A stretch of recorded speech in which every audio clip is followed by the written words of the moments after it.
रामगिरी महाराजांनी अत्यंत आक्षेपार्ह वक्तव्य केले होते, जाणून बुजून हेतुता ते वक्तव्य केले होते आणि त्या संदर्भामध्ये राज्यभरात त्यांच्या विरुद्ध विविध पोलीस ठाण्यांमध्ये 50 पेक्षा जास्त गुन्हे दाखल झालेले. पिंपरी पोलीस स्टेशन मध्ये सुद्धा गुन्हा दाखल झालेला आहे. पुणे पोलीस आयुक्तालयामध्ये तर 3 गुन्हे दाखल झालेले आहेत. औरंगाबाद मध्ये झाले, संपूर्ण महाराष्ट्रात झालेले गुन्हे. आता ह्या घटनेला जवळपास 70 दिवसांपेक्षा जास्तीचा कालावधी झालेला आहे, परंतु त्यांना सुद्धा अद्याप अटक केलेली नाही.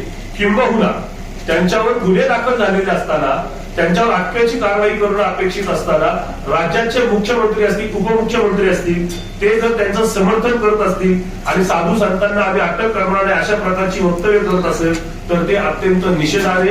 या महाराष्ट्राची एक प्रतिमा आहे, महाराष्ट्राचं एक स्टेटस आहे.